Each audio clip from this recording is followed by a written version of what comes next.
we move on to react to France bouncing back from a disappointing performance versus Italy, in where they went on to defeat Belgium.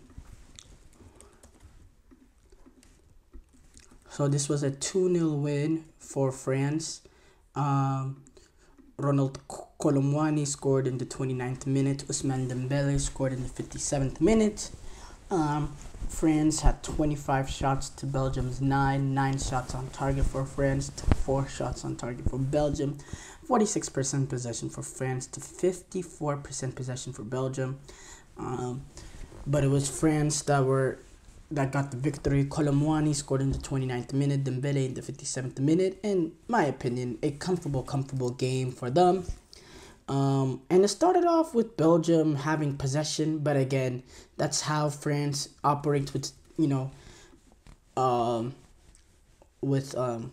Didier Deschamps. They concede possession. They're not going to go out and press and dominate the play and try to dominate games and be on the front foot. No, they'll allow the other team to sort of control possession, and then they'll be deadly on the counterattack. They'll be deadly in individual moments, and they'll be defensively very, very solid. And that's how they've got the victory. That's how they won the World Cup. That's how they reached the final in the 2022 World Cup. And that's just France. But yeah, it was a slow start for France, technically. But to be honest, this is what Didier Deschamps wants to do. But eventually, Colomwani's and Ousmane Dembele was able to get it. And Ousmane Dembele playing a different role in midfield, in which I didn't think he was horrible. Ousmane Dembele, he has the ability to play any ball with his right, left foot. Not any ball, but he has the ability to play some really, really good balls. He has the ability to dribble any foot. He's comfortable with both right and left foot. He has huge quality, huge pace, huge technique. But the end product is not there with the best of players. But when you play him in the midfield, where that end product is not as exposed, and he can do a lot of the work advancing the ball in midfield, driving past players and playing some good balls, and once in a while getting into the box and finding right spots in the pitch, in the box, taking the right spaces to take an opportunity to get a strike at goal, in which he was able to drive this with his left foot.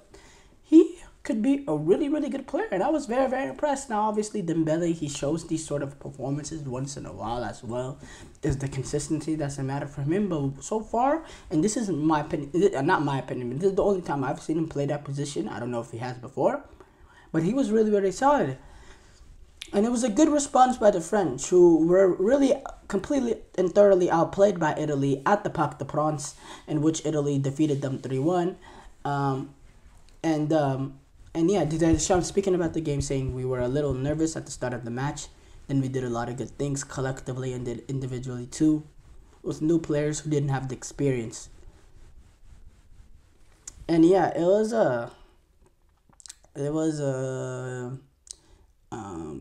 Openda, he came out and he had a few opportunities, couldn't really take advantage of them. Then Colomwani, on an individual moment, gets the lead in the 29th minute after Cone Casteels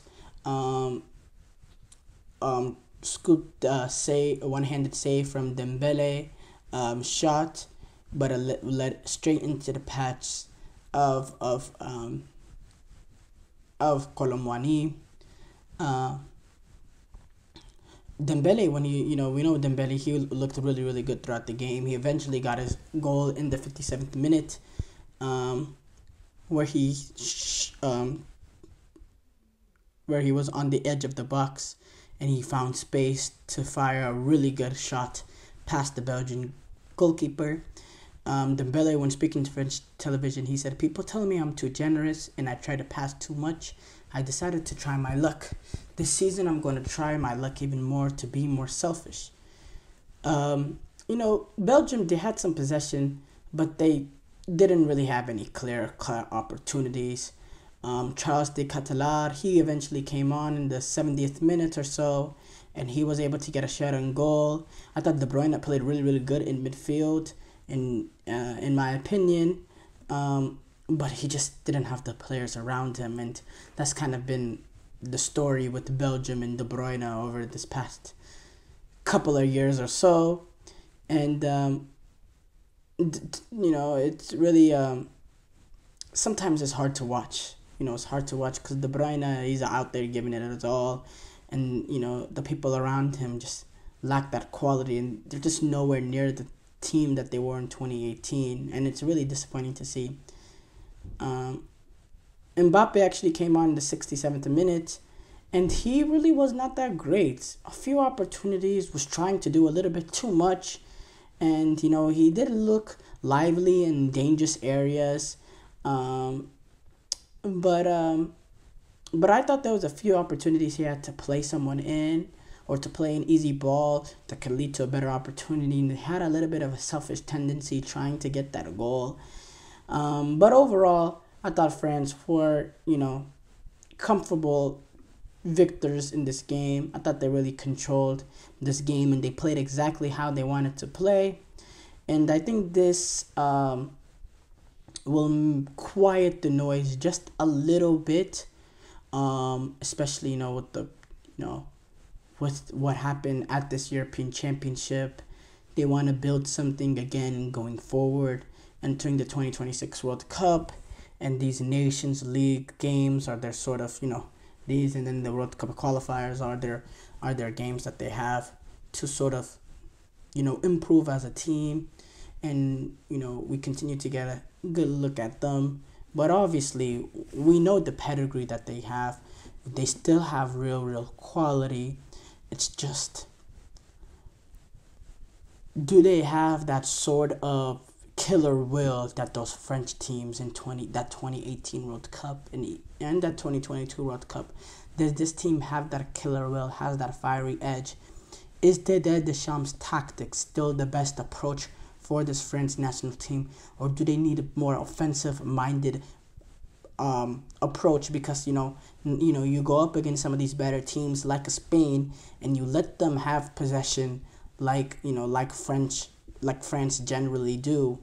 These better teams like Spain, they can take advantage of it and create some good chances, even with how tight France are defensively, how good they are defensively. They still have the quality to take advantage of the opportunities that come their way. Do France need to have a little bit of a change of approach, to be a little bit more forward thinking, to be a little bit more positive in their play going forward, if they want to continue being a sort of dominant force in world football? That's a question that Didier Deschamps will need to